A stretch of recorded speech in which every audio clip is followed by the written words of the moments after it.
আফ্রিকার এমন একটি দেশ যেখানে অপরাধের হার খুবই কম, পর্যটকের সংখ্যা স্থানীয় মানুষের চেয়েও বেশি, আর চারদিকে শুধু নীল সমুদ্র আর আগ্নেয়গিরি দ্বীপ। মাত্র ৫ লাখ মানুষের এই দেশটি একসময় ছিল দাস ব্যবসার গুরুত্বপূর্ণ কেন্দ্র, অথচ আজ এটি আফ্রিকার সবচেয়ে শান্তিপূর্ণ ও দ্রুত উন্নয়নশীল দেশগুলোর একটি। আজ আমরা জানব সেই বিস্ময়কর দেশ কেপ ভার্দে সম্পর্কে। কেপ ভার্দের সরকারি নাম কেপ ভার্দে বা কাবু ভার্দে। এটি পশ্চিম আফ্রিকার উপকূল থেকে প্রায় ৬০০ কিলোমিটার দূরে আটলান্টিক মহাসাগরে অবস্থিত একটি দ্বীপরাষ্ট্র।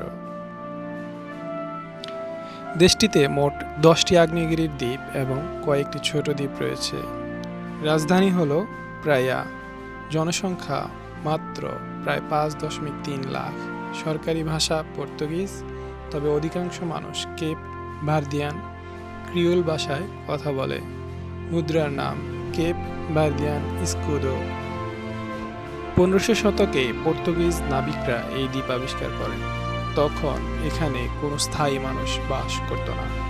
পরবর্তীতে পর্তুগাল এই দ্বীপকে আফ্রিকা, ইউরোপ ও আমেরিকার মধ্যে দাস ব্যবসার একটি গুরুত্বপূর্ণ কেন্দ্র হিসেবে গড়ে তোলে। প্রায় ৫০০ বছর পর্তুগিজ শাসনের পর ১৯৭৫ সালে কেপ ভার্দে স্বাধীনতা লাভ করে। স্বাধীনতার পর দেশটি ধীরে ধীরে গণতন্ত্র, শিক্ষা ও অর্থনীতিতে বড় অগ্রগতি অর্জন করে। কেপ ভার্দের সবচেয়ে বড় সম্পদ তার প্রাকৃতিক সৌন্দর্য।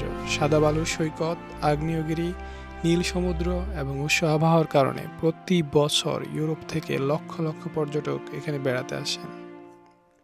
বিশেষ করে সাল এবং বোয়া ভিস্তা দ্বীপ বিশ্ববিখ্যাত পর্যটন কেন্দ্র।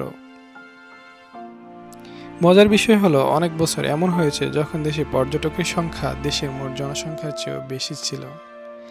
কেপ ভার্দেতে তেমন কোনো বড় প্রাকৃতিক সম্পদ নেই, না আছে তেল, না আছে বড় খনিজ সম্পদ, তবুও দেশটি আফ্রিকার অন্যতম স্থিতিশীল অর্থনীতির দেশ।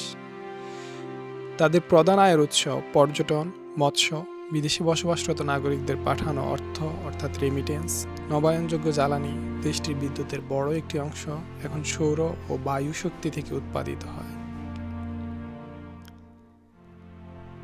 আপনি কি জানেন কেপ ভার্দের মোট জনসংখ্যার চেয়ে বিদেশে বসবাসরত কেপ ভার্দের মানুষের সংখ্যা বেশি? এটি আফ্রিকার অন্যতম নিরাপদ দেশ। দেশটিতে সেনাবাহিনী খুবই ছোট। বিশ্বের অন্যতম সেরা গায়িকাদের একজন চিজারিয়া ইবোরা এই দেশ থেকে এসেছেন। তাকে ব্যারেফোর্ড দিবা নামে ডাকা হতো। দেশটির সাক্ষরতার হার ৮০%-এরও বেশি, যা অনেক আফ্রিকান দেশের তুলনায় উল্লেখযোগ্যভাবে বেশি। কেপ ভার্দে প্রমাণ করেছে একটি দেশের উন্নতির জন্য শুধু তেল বা বড় প্রাকৃতিক সম্পদ যথেষ্ট নয়। সুশাসন, শিক্ষা, পর্যটন এবং মানুষের দক্ষতা একটি ছোট দেশকে বিশ্বের কাছে সফলতার উদাহরণ করে তুলতে পারে। আপনি কি কখনো কেপ ভার্দে ভ্রমণ করতে চান? কমেন্টে জানিয়ে দিন। আর এমন আরও অজানা ও চমকপ্রদ দেশের গল্প জানতে চ্যানেলটি সাবস্ক্রাইব করতে ভুলবেন না। ধন্যবাদ। আবার দেখা হবে পরবর্তী ভিডিওতে।